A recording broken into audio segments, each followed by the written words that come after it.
Well, now I want to turn this back over to Chris Course and Greg Cassidy for the My Bill segment of the show. So, Chris, I'll turn it over to you, sir. Yeah, thanks, Jim. Go over to the lovely share screen here, and we'll bring up the slide presentation for tonight.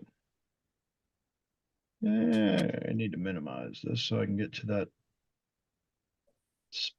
Come on, this bar's in the way.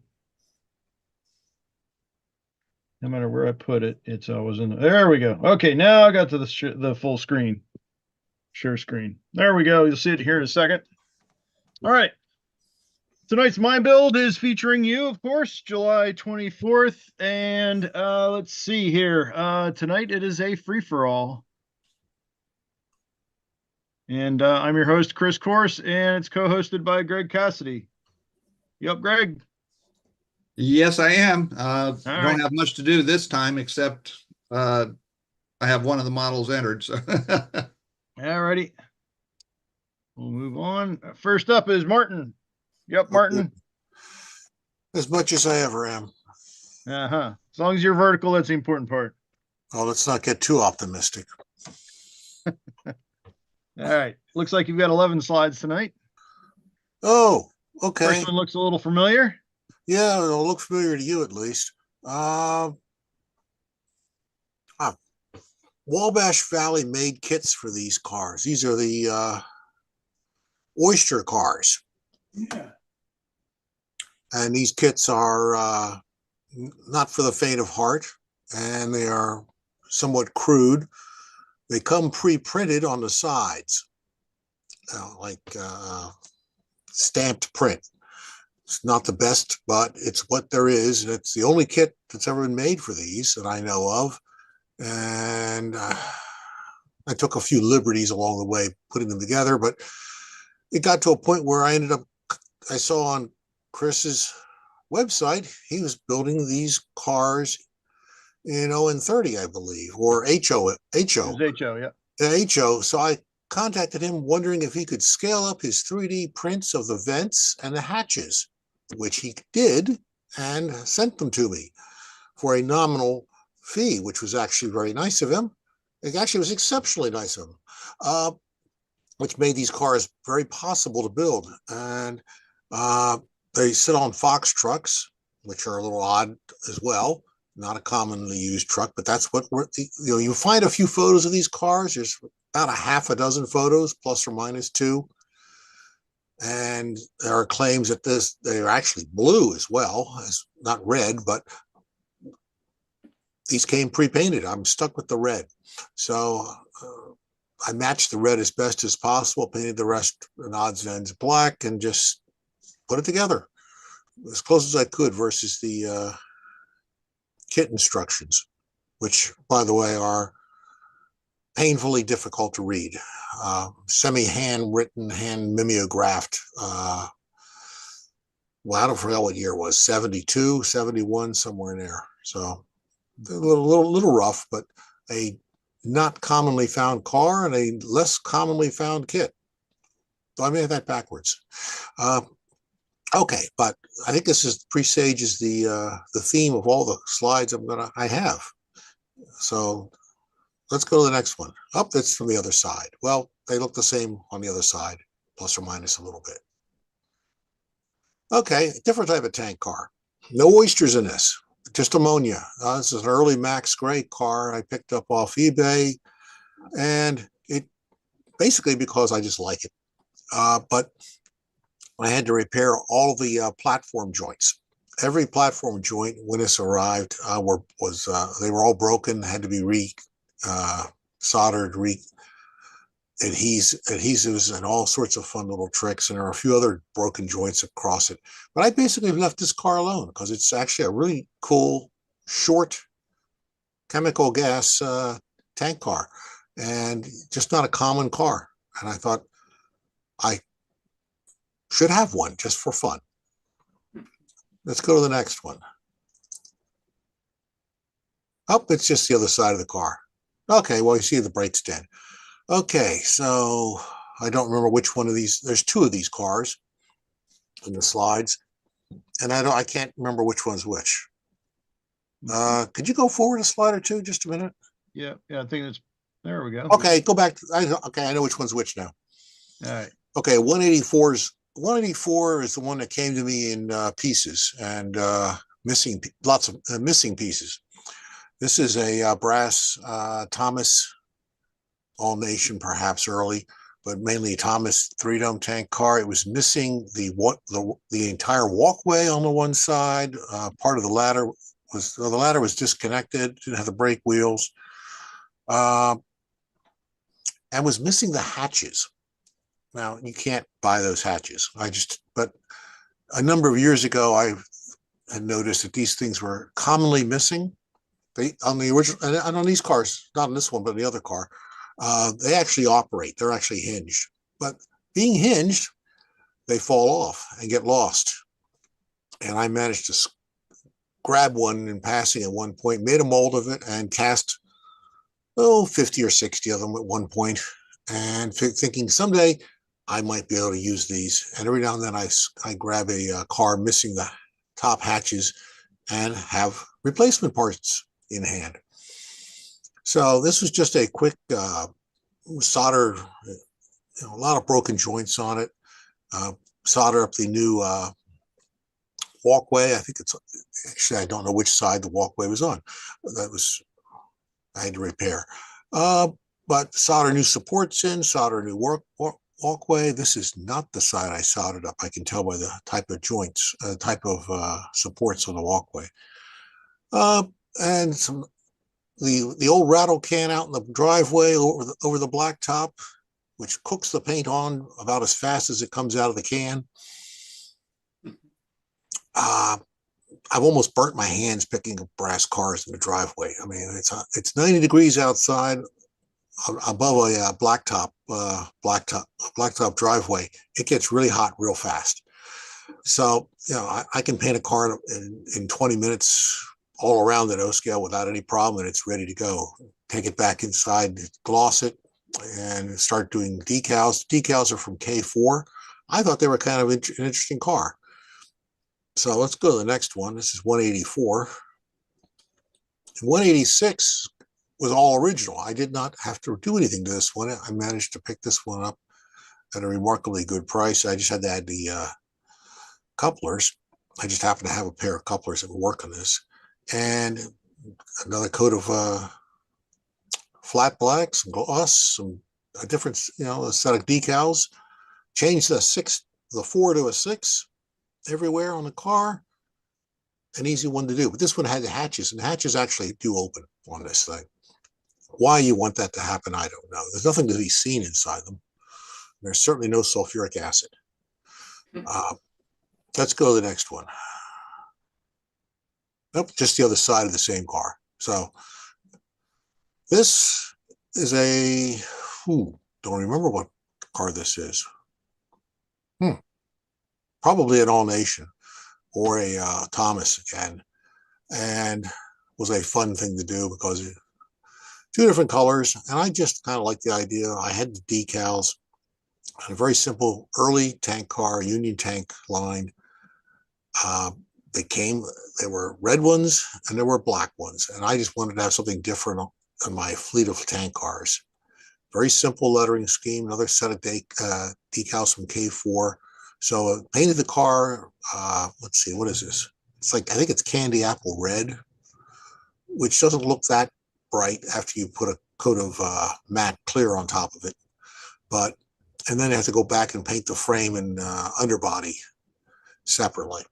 But easy enough to do, and I think it makes a nice, sharp, different looking car.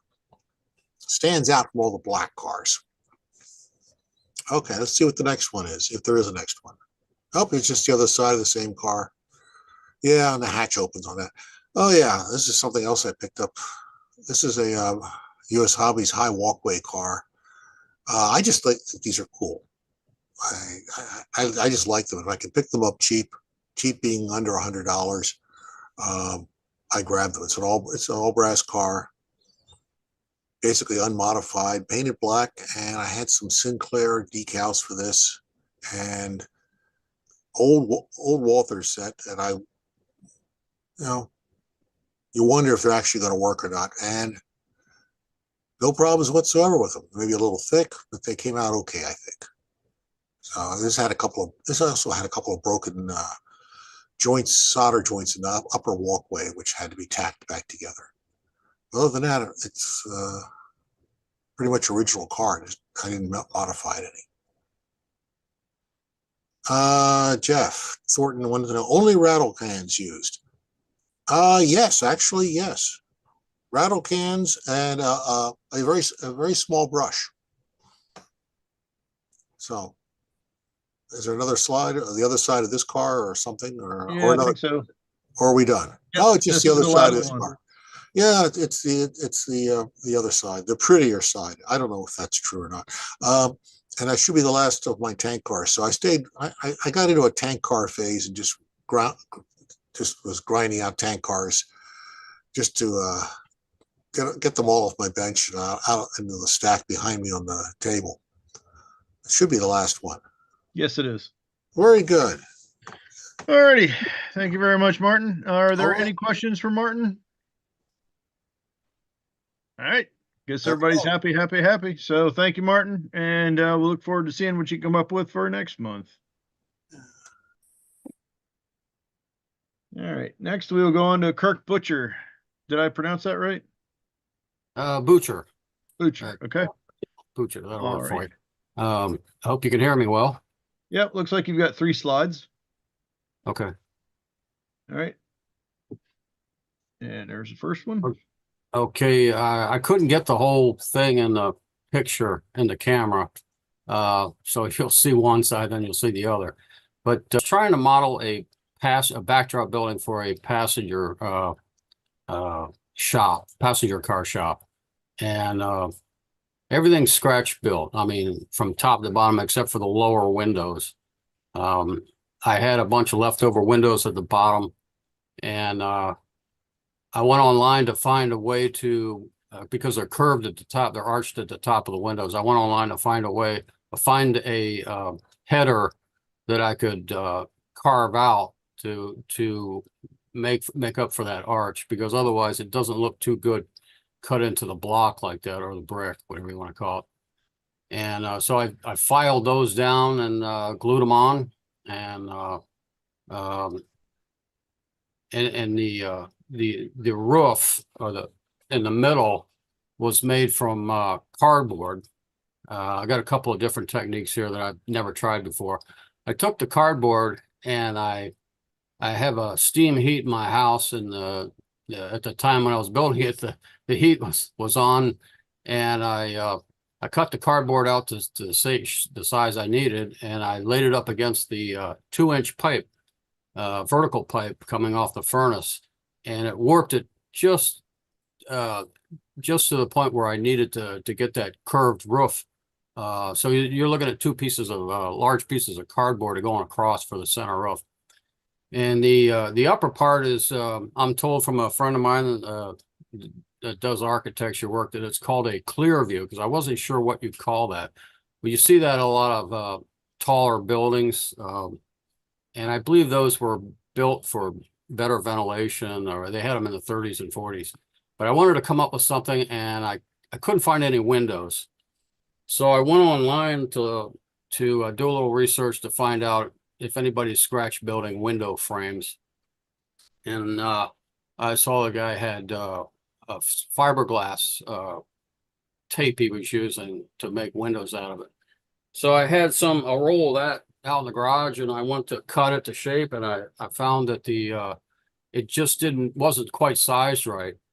So I found another material used to repair. It's like a self-adhesive screen repair, and I took them and I cut out the holes with the X-Acto knife, and they seem to be about the right size. So all the windows at the top, plus I needed a lot of them, so it was pretty hard trying to find something commercially that would fit those windows. So I built those with the screen repair tape, and the upper roof is just a piece of wood a long piece of strip wood or whatever you want to call it, and I just glued it on there. You might want to go to the next clip Alrighty. there so I can explain how I hung it. Yeah, what size is it, or what scale is this? This is HO scale. Oh, okay. Okay, well, this is the other end of it. Pretty much the same thing, only much longer. It's about 240 scale feet long. The difficult problem with when you have a building flat like this size is to get it to lay against the backdrop, because I was using hardboard. I've got hardboard backdrop, and it moves a lot, especially with the temperature. And you'll see in the next slide how I hung it. I actually hung the roof, and the clear view is hung on the back of the backdrop. So if you want to go to the next slide. Okay. Yeah. What I did was for the roof, I used a tiny brass screw and a washer, and similar to the way you would hang a piece of siding on a house or a garage or whatever, I cut a slot in it with my my Dremel tool, and then when you tighten it down, you back it off a little bit so that it can slide back and forth. And when I started hanging this, it was in the middle, and you could see how far it's moved. And yeah, also, it's a pretty nice idea. yeah, and it works really well. It holds it pretty snug to the backdrop. And all the upper part, the clear view, you can see a wire there that I glued to a piece of plexiglass. I use plexiglass for my windows, and it was be able to keep it straight and have that long of a piece. You need that type of structure to back it up, to hold it, to keep it from sagging or what have you.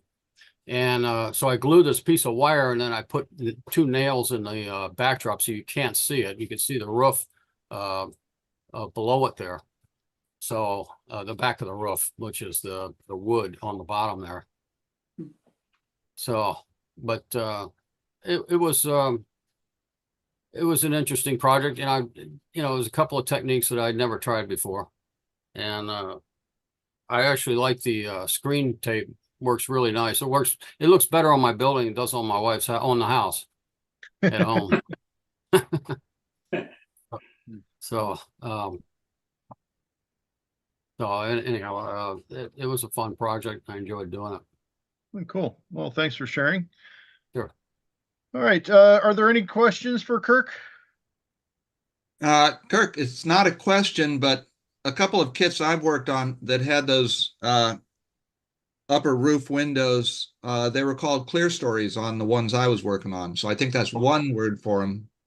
Okay, clear stories. I was curious if anybody knew what they were called with the louvers. I mean, you have some with louvers and some with windows, and I don't know if maybe they're called clear stories as well. I don't know. The ones where they were called out in the kits I was working on had windows, but I've done a couple with louvers, but they didn't mention it by name, so I don't know.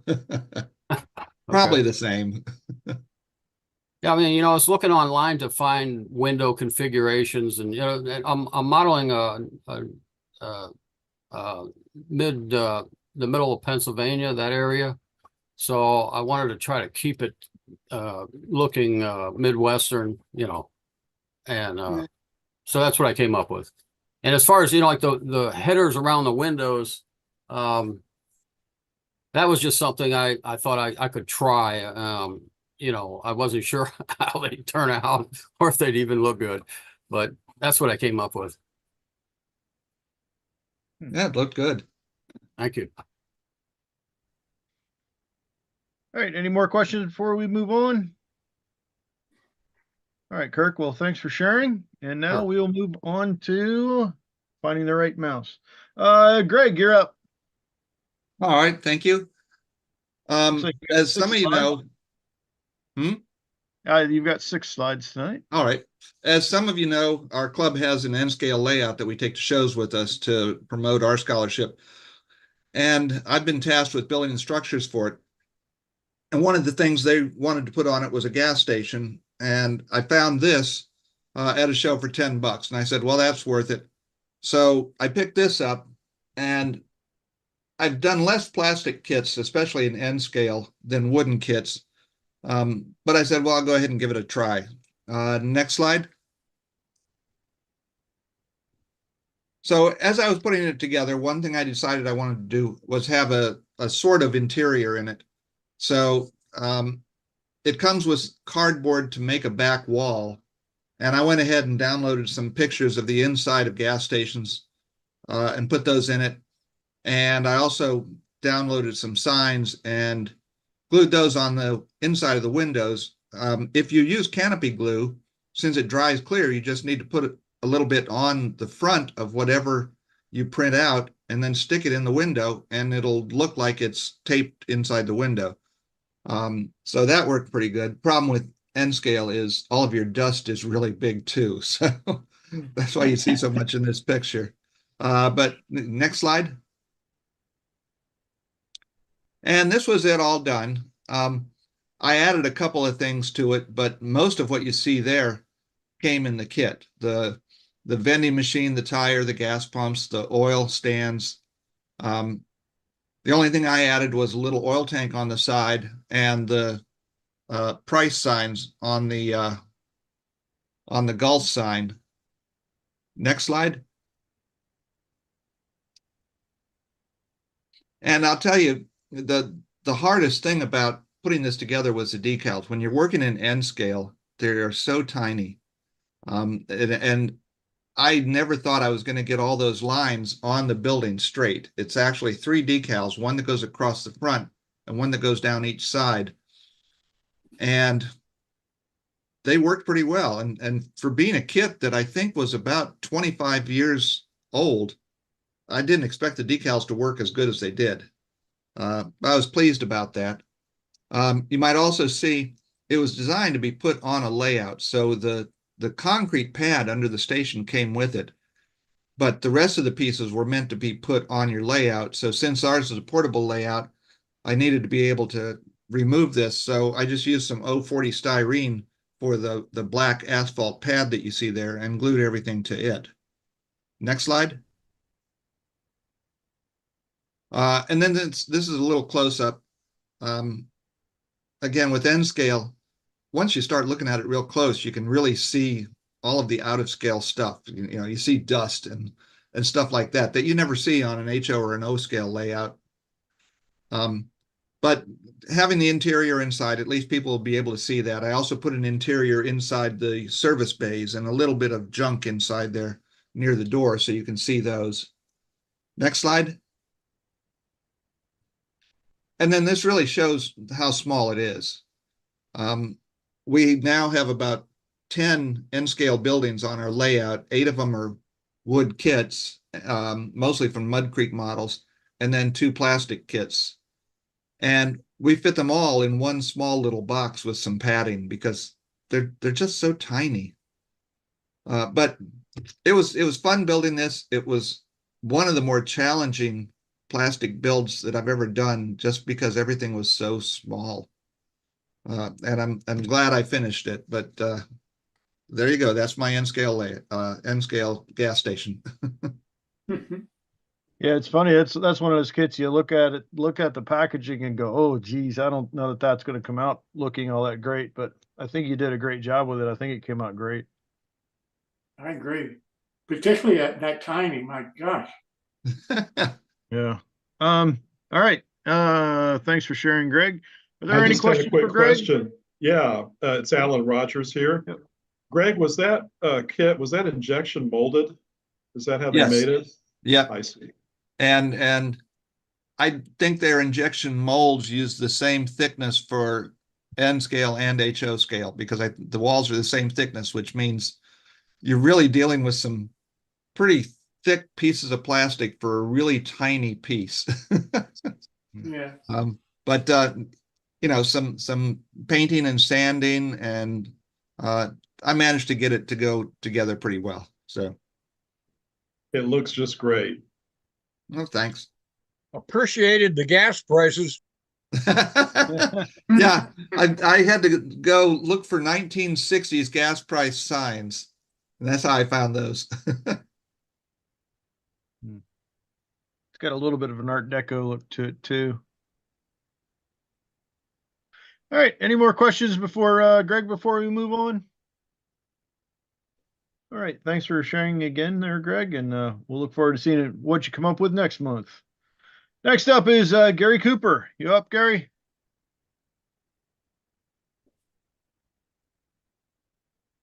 All right, so I guess we'll go ahead and go through his slides.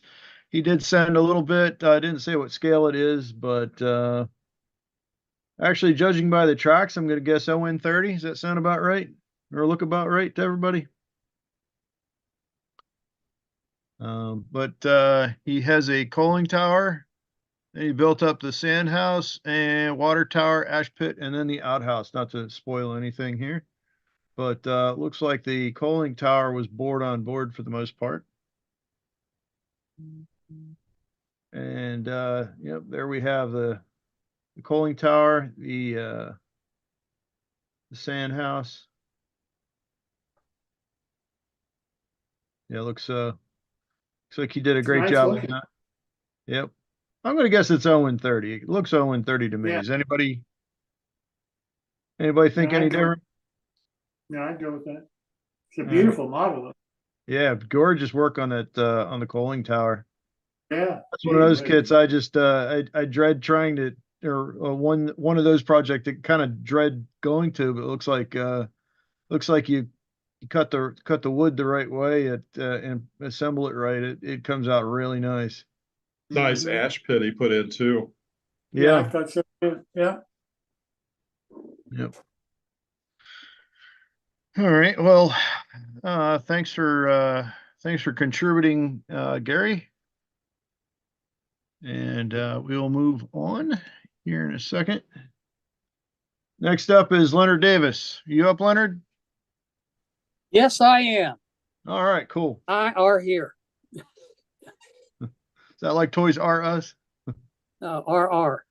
R.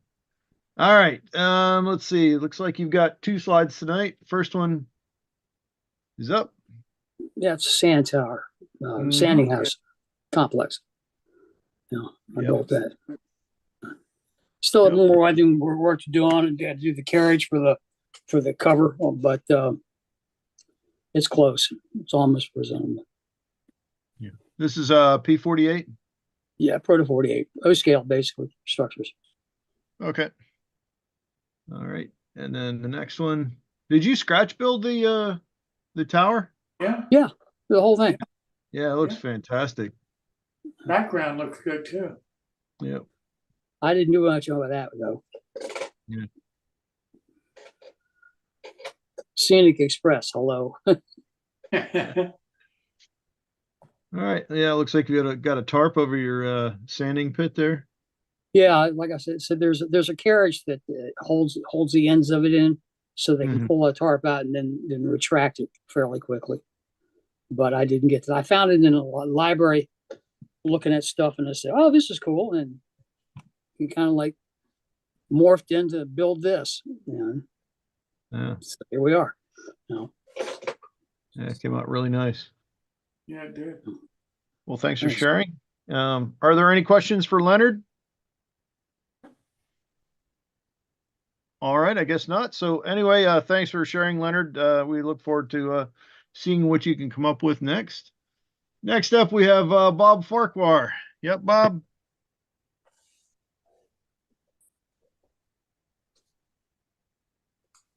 Bob's not up. I don't believe that. Oh my gosh. Yeah, he was here earlier. Maybe All right.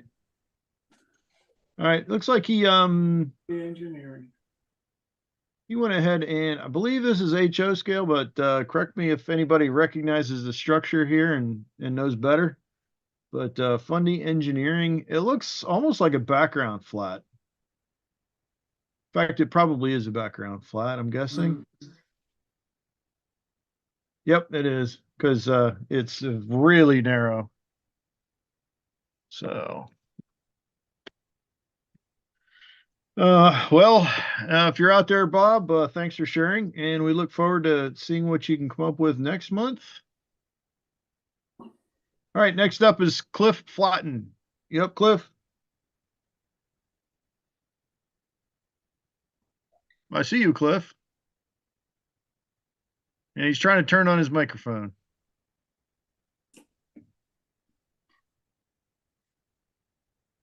There we go. Yeah. Found the right button. Okay. All right. Looks like we've got 7 slides for you. Yeah, and actually This- yours I took and I reordered them a little bit because Oh, to great. me it a little bit different order than you had them in. Yeah, I kind of forgot all about this, and I was like, I woke up at 5:30 this morning and said, I got to get these shot off to him. This is 164th, scratch built. I built this for a lady out in Montana. It was her granny's trailer that she grew up in, and she asked me to build her a model of Granny's place. That's neat. That is neat. All right. So it's scratch built. All right. And we'll go to the next one. This is another customer that I have. This is a Roycraft mobile home that he's giving to his friend as a gift. This was a fun one because this was the first one I've done with that peaked roof that was added on, and it's a removable roof, so he can look at it the way it originally was or the way it is now, and they use it as a cabin.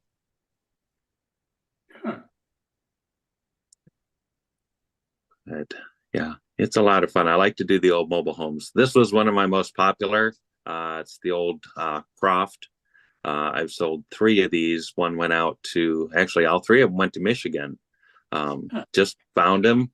Everybody just loves this butterfly roof on it. Again, just all scratch built. I'll be darned. Yeah, it's got kind of an Art Deco. Well, I don't know, not really Art Deco-y, but kind of a modern look, I guess. Yeah, they love Yeah. that fun butterfly roof on it.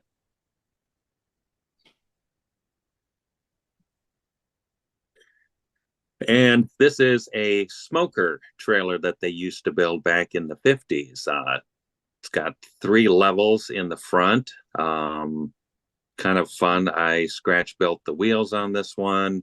I keep finding all these funky, fun old mobile homes and travel trailers and put them in the system and make them, and that's what I end up with. You do laser cutting on these, I take it? I do, yeah. Yeah. What scale are they? What scale are these in? Everything I do is 1/64th scale, so 164? S scale. Boy, they're just beautiful. Thank you. And I've never seen these models before. Oh, all right. Yeah, the smoker, a lot of people haven't. I found a few YouTube videos where people have explored ones that they found on old properties, but they're all rotting into the ground. I don't know if there's really much out there of any usable ones anymore, according to the gentleman that I watched. But yeah, it's a interesting project to do. Why do they call them smoker? It was the brand name of it. Oh, okay. Yeah, you kind of think that you'd see some dude out there putting some meat in there and starting a fire and I'm starting a cityscape. And this is my mom's cafe with the red windows. And then the one next door to it, haven't quite decided what it's going to be yet. I'm doing a hotel. I'm going to do a supermarket. I'm kind of taking a little bit of Driving Miss Daisy, where they go to the Piggly Wiggly in one of my other buildings that I'm working on. And just part of my die-cast collection. My cars are the reason I build all my builds, because I have a huge collection of die-cast 1/64th. So it's fun to experiment, do different windows. I'm trying some stained glass windows, like they used to do those little lights in the top of the big windows in the house. I've done a lot of houses, but now I'm trying to do a bit of a cityscape. And there's more of a close-up. Very, very Some more nice. of them. Thank you. Very, very nice. All right. Well, that's the last of those slides. So All right. thanks for sharing. It's very unique. It's always very interesting to see perspectives of what other people model besides trains and Mhm. and related. So thank you Yeah. very much for sharing. You bet. Before Hey, we move on, are there Cliff? any questions? Yeah, I've got a question. Cliff, is that that textured sort of plastic paper that you use to wrap the structures here? hmm Okay, I yeah, that, found a guy on Amazon. He's from Greece, and he has Yes. a printer that makes that paper, and I just love it. It's just so great to work with. it is. I've got a guy that I get some of that stuff from, and apparently the guy in Greece, he normally does wallpaper, but this is kind of a side business for him Yeah. because that textured stuff is used for wallpaper as well. Oh, Yeah, 'cause fun. that's what it is. In fact, I use this. I use it in my kits. So I know I've been to Howard Zane's and he's got big stacks of it, and so Well, they look great, but I love the trailers Thanks. too. yeah. Oh, thank you. Thank you. Yeah, they're fun. I find out I've got a whole file full of fun old trailers that I haven't built yet. Cliff? Yeah, it would really be something to see a trailer park that you could create with all your different kind of trailers. I've Pat been here. working on one of those. Yeah, I have because a I usually question. build a prototype before I build the customer's model. So I always have a prototype floating around, and we've got about 8 of them right now. So I just gotta find the space to make a trailer park. Then you got to put a tornado to go with it. Yeah. Well, listen, Cliff. if you build that trailer park, I hope you'll come back on the show and show it to us, because I'd really Oh, like to see. absolutely. Yeah. Yeah, it's very Can I very ask a cool to see question? all these different aspects of what people are up to. So What kind of material do you build your trailers out of? I started out with basswood, and that's what I built most of them with. But I happen to be going through all of my cardboards and everything I have, and I found this charcoal board. It's like a 4-ply framing mat, and that's what I built these buildings out of. And I can't find the charcoal board readily, and now I'm using a 4-ply framing mat. The laser cutter cuts it beautifully. It's got a nice stiff texture, and it comes in a larger sheet, so I don't have to seam pieces if I'm going to do something bigger. I'll be darned. Thank you. Thank you. what is that? You said charcoal board?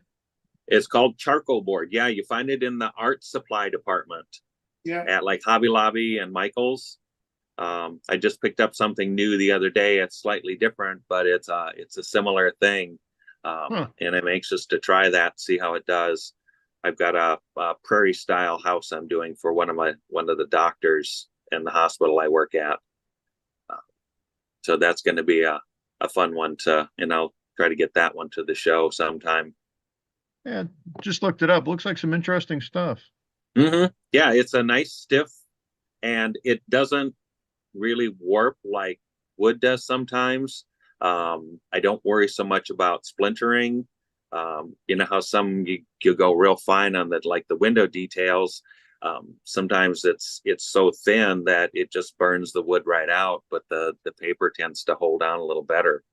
Hey, if I drop But- right, Yeah, I'm Cliff, not and I- really sheets of it. I Oh, understand you to maybe. say. Go ahead. Go ahead. No, it looks like I'm looking it up online. It looks like In Palette has some of this stuff. Okay. If I'm looking at the right stuff here, but all theirs has a metallic texture to it. Yeah, I found one. Let's see if I can find it. I think I saved the company. I might have saved it on my work computer.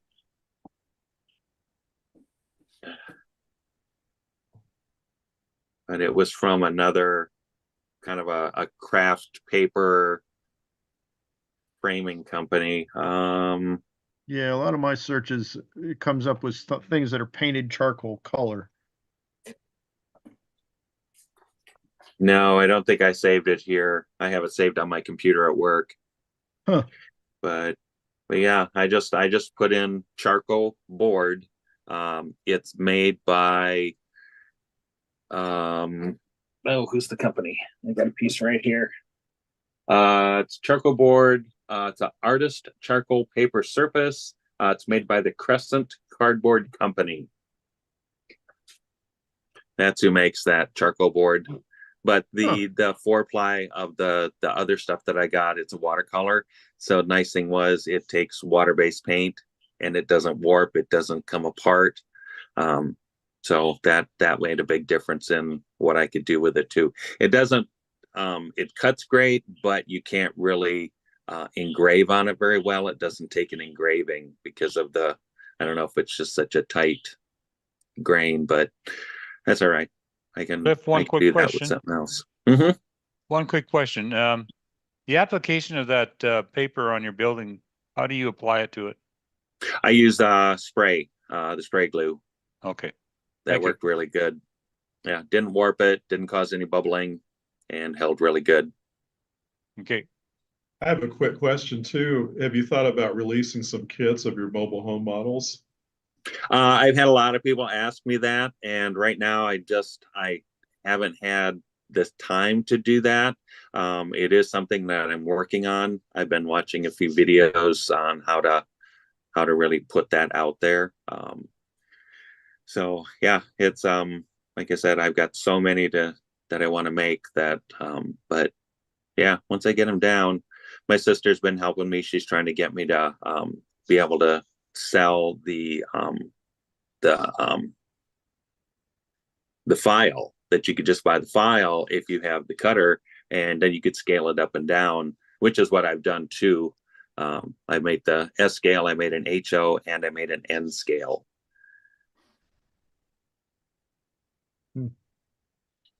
Well, if you start doing any of that, please keep us in the loop because Sure. those would be a lot of fun. Mm-hmm. Yeah, they're fun to make. And then, for me, I cut all the pieces separate so I can paint this one green and this yellow, and you get a really good separation of color without a lot of mess. So it comes out nice. Very cool. Alrighty, any more questions for Cliff? Well, thanks again, Cliff. We look forward to seeing what you can come up with next time. Yeah, and that was coming out on the 28th, right? Of August. Yeah, 21st. 21st. Okay. All right. I think I wrote down the wrong date. So, all right. Yeah, I'll go over see it what I at can the have on end. the 21st. Pardon me? I'll go over it at the end. Okay, sounds good. Alrighty. Next up, we have Jeff Jordan, who presents us with a nice new picture of the, is that the Durango and Silverton? It is indeed. Alrighty. And Looks like yours you got truly on the deck. You got 8 slides tonight. Yep. Was that this summer? That was in June of this year. Yep. Okay. I took the cab ride from Durango to Silverton. Okay. And what we've got here is all Colorado, inspired by my Colorado trip, and that the Rio Grande Southern is well known for the vehicles called the Galloping Geese. Well, this is goose number 1, which only existed for 2 years. And I got this photograph while I was on my trip showing goose number 1. There are very few photographs of it. However, it was indeed the prototype for the Bachmann rail truck, which is a heartbreaking model because it is such a neat little model, but it is manufactured by Bachmann. They just don't run. Their drivetrain is wildly complicated, and virtually every one of them has failed. So next slide should be my Bachmann rail car. Oh, okay. This is a little out of order, but we can manage that. This is also from the Ridgeway Railroad, or actually this is the Dolores Railroad Museum. Somebody had this neat idea. They took a bunch of photographs, period photographs of the Galloping Geese in service being loaded and unloaded with cargo. And they enlarged just the photographs of the cargo. And so you can see here, there are photos of some of the things that they carried on the geese: boxes of live chicks, large bags of mail, Grocery stores along the line get boxes of Wonder Bread, milk cans, and then down at the bottom, it's kind of small to model, is film cans for the movie theaters would be shipped in on the Goose and dropped off. So next slide. And there's the Bachmann model of the Galloping Goose, or Goose number 1. However, it has been completely remotored. Stan Shields, which some of you may know, he's active on the ON30 group on Facebook, designed and is put into very limited production a remotoring kit for the Bachmann rail truck that completely deletes the Bachmann drive line and replaces it with a small motor and gearbox. And the original Bachmann model had the motor up under the hood there. That's all stripped out, and so you can hide a decoder and a Keep Alive under the hood, and there's also a speaker inside the cab. So this model now runs beautifully, has soundtracks, DCC sound, and you can see the deck in the back. If you know the Bachmann model, it came with a great big black box back there, which was to hide all the electronics. It's deleted. The deck is clear, and so it can be filled up with cargo. So working from that photograph, I worked up this model of Goose number 1, including the weathered stake board back. Also, incidentally, you've seen my station in the background there more than once, but the new feature there is it now has a nice wooden platform, which was a huge stack of coffee stirrers stained with Hunterline stain, and is much more effective than the plastic Lionel platform. Next slide. All right, this I think is the video. Okay, let's see if it'll run.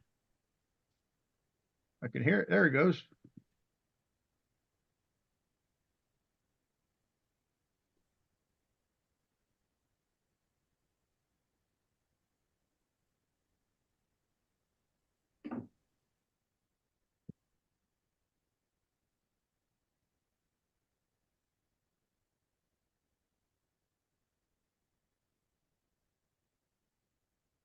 Yep.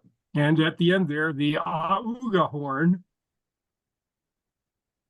The Goose number 1 did indeed have an Auga horn.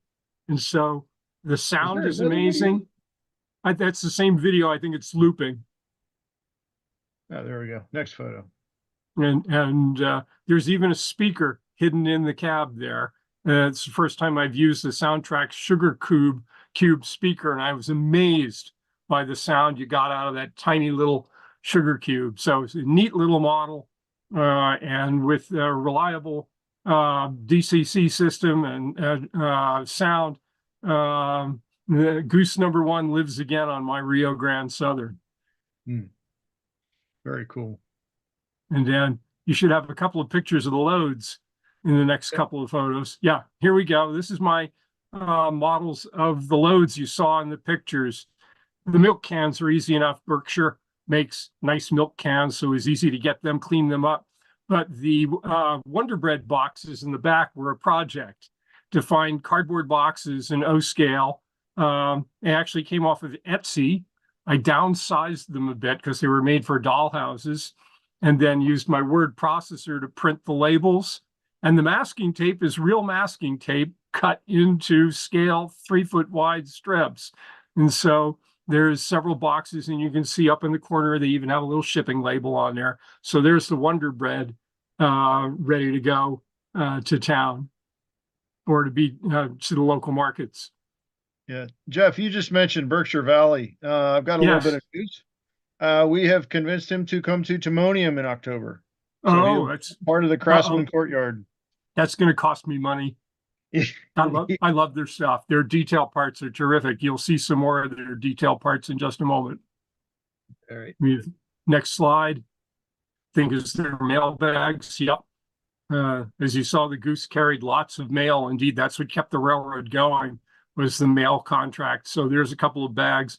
United States Mail, they provide the castings, and they provide terrific little decals for the U.S. mail. So they prime and paint the mailbag castings and then apply the decals they provided. And so you've got a bunch of mailbags. I actually now have them at more than one station on the layout. Also, a nice shot of the new decking on the station, and you can see the interior of the station. Yep. Next slide. This one is to set up a story. There was a woman by the name of Josie Moore Crum, who was the depot agent in Ophir for many years. Her husband actually worked on the railroad, I think, as a conductor. And she wrote a book about years of experience talking to all the crews on the Rio Grande Southern Railroad. And one of the stories she told was that the Galloping Goose, the bigger versions, didn't carry very many passengers on most days. But one day, the motorman pulled into one of the stations, may have been Rico, and there was a whole troop of Girl Scouts. And there was no way they were all going to fit in the passenger compartment. And so he walked to the back and opened the box car doors on the cargo section of the Goose and said to the girls that, you know, they could ride in the back. He'd open up the doors on both sides, and the Goose only goes 15 miles per hour, and that they'd have a comfortable scenic view of the San Juan Mountains. The girls looked in and saw this bench down the middle and thought that was great. So they'd sit on the bench, and they had an uneventful and scenic ride all the way to Durango. When they arrived in Durango, the car stops, and three men get on board and pick up the bench and take it out and put it in the back of a hearse. So this is the bench waiting to be picked up by the Goose. And it gives me the predicate to tell Josie Moore Crum's story about the Girl Scouts riding in the box of the Goose, sitting on a quote unquote bench. Yep. And that is scratch built from just some spare boards I had around. Yeah. All righty. Well, thanks for sharing, Jeff. Are there any questions for Jeff? Beautiful All right. beautiful cement block under on the platform. Yeah, that is actually cast, and then I just did a little work to bring out the detail when I painted it.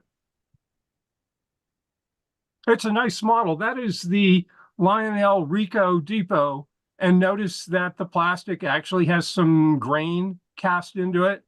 And so by priming it and repainting it, I think it's a very presentable looking model, and this close up too. Jeff, the sound for the predecessor to the Galloping Goose, did they have a decoder with the sound for that, or did you have to download sounds? That is the Soundtrax TSU decoder. It's called Baldwin and Other, and one of the others is the Galloping Goose. Okay, so you cool. literally buy that decoder, go to the CVs, change it to that, and they give you the choice of the horn that was found on the later models. But I thought the Auga horn had much more character, and Goose number one had that. So I was just blown away by the sound. That tiny, tiny little speaker, it's literally the size of a sugar cube. And once you got it enclosed in the cab of the car, the sound is terrific. Wow. I'm a big fan of Soundtrax sound. All of my equipment has Soundtrax sound decoders in it now. Great. That's just cool that they'd make that available. Mm-hmm. Yep. It shows you how popular the Goose is, that it was worth their while to make that one of the available sounds. Yeah. That is cool. So stay tuned. The next couple of my builds will all be stuff from Colorado. Okay.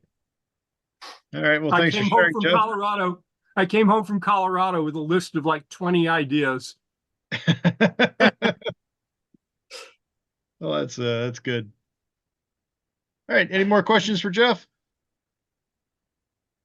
All right. Thanks, Jeff. And next, thank you.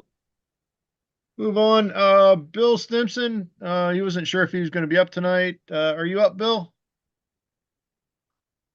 All right.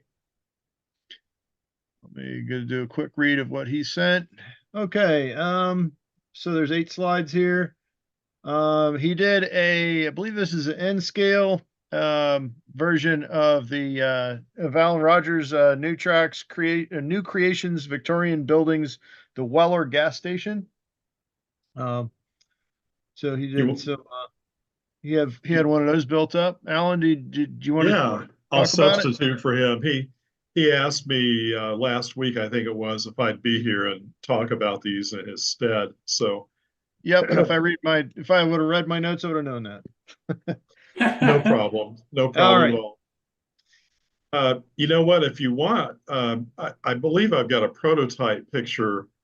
Let me just see if I can find that real quick, because that is actually a building that was around here in this neck of the woods.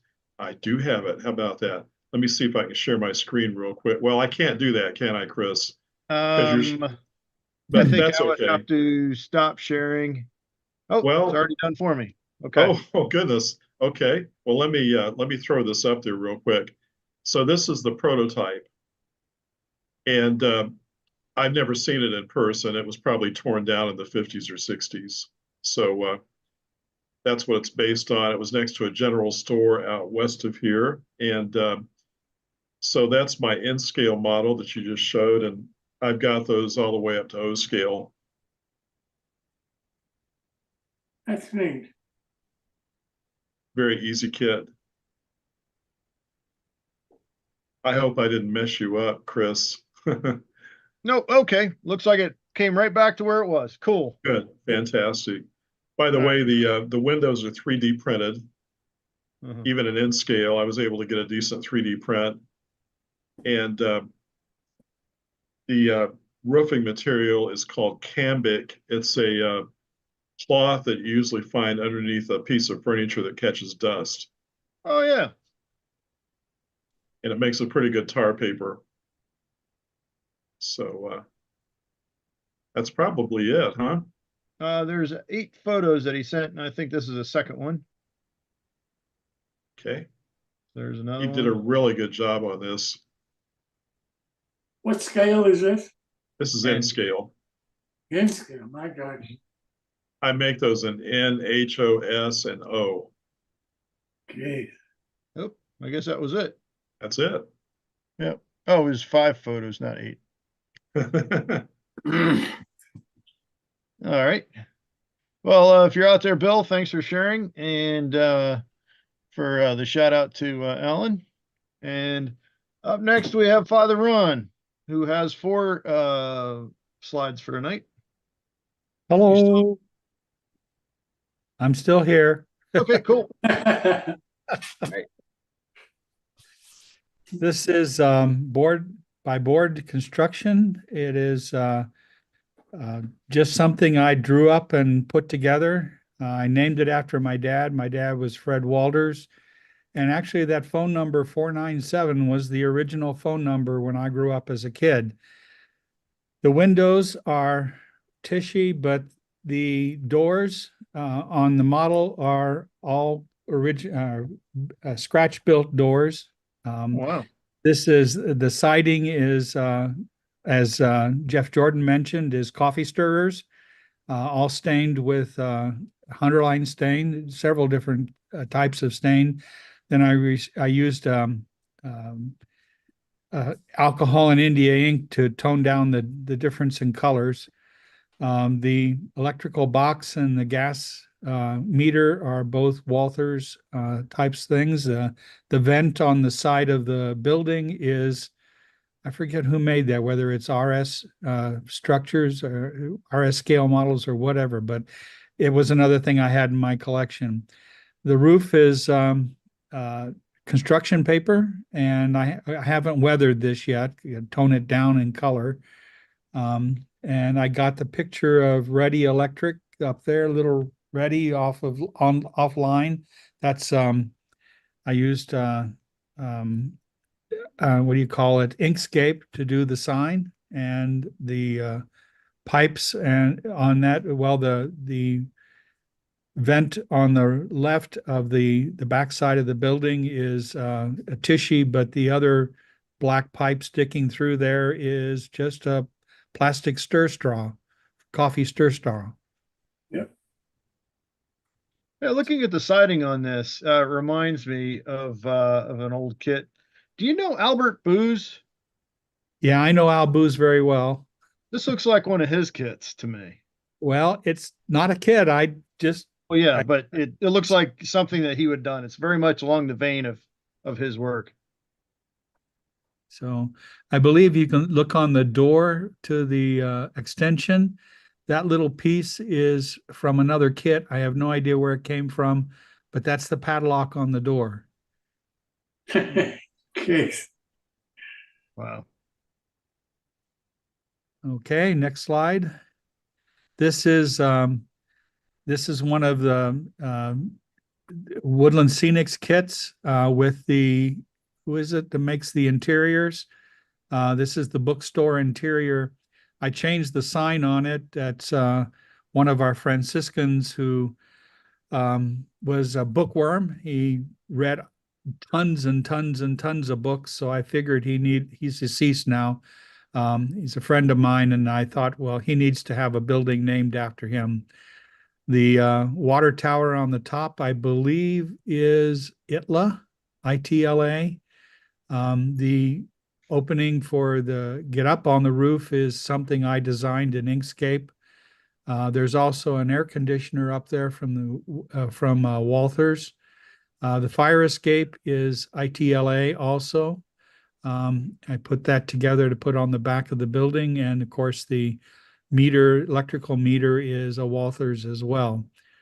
That took me several months to put together. Sometimes those DPM kits don't go together very well, as you can see there at the top of the fire escape. I tried as hard as I could to get those to come together right, but sometimes it just you battle the fact that these are kind of gross molds that you have to try to fit together. So, but anyway, hopefully the fire escape draws away from the fact that that one corner doesn't come together very well. Mm-hmm. Next slide. This is another kit from a company. I forget who I got this from. But the shingles on the roof are from, what is it? Best Models. That was some of their roofing material. I think this is a Best Models kit that I put together. Lots of trains have line side structures that just people don't think to model. And I decided I wanted to do a bunch of them. And so this is one of them that I got this from Best Models. Mm. Oh, was this that kit that he offered a while back that he was going to do, and for whatever reason ended up not doing a build along? No, I don't know where I got this from Best, but this is not the kit. I don't think. Oh, okay, done that one, but I didn't. This is not that kit. gotcha. Next slide. Yep. And this is the last one. This is the one I did tonight. The for. This shows the back side of that same kit. It had a light over that middle window in the left-hand photograph. It popped off, and I haven't found it yet. So I have to make one out of wire and tissue shade and stick it in there. But that's the one piece that's missing on the kit. But everything else is the kit. It's all wood. It looks it is plastic, but it looks like wood. So yeah, I've got a whole fleet of floor orphans here myself. So that's it. Alrighty. Well, thanks for sharing. Anybody have any questions for Father Ron? Two comments for Father Ron. One, I'm thrilled to see somebody else model a red tar paper roof. You don't see that too often. And back in the day, red tar paper was a thing. So that looks good. Little weather and it'll be slick. For your DPM building, I suggest you get some wire or solder and make a metal downspout and run it right down that edge, and your edge will disappear. That sounds like a good idea. Yeah, and the back roof there, it'd be very common to have a downspout to drain the water off of the roof. And don't ask how I found out about doing that. Jeff, I'll do that. Father Ron, this is Greg. I love your models, your builds. They're coming along so well.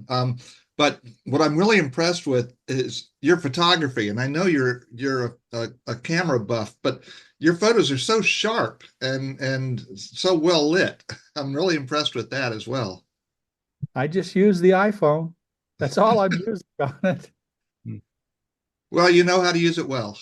Thank you.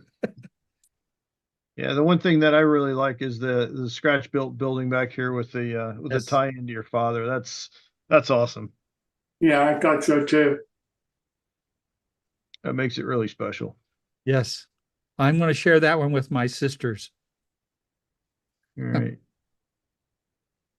All right. Are there any questions for Father Ron before we move on? All right. Well, I guess that's about it for the My Build for tonight.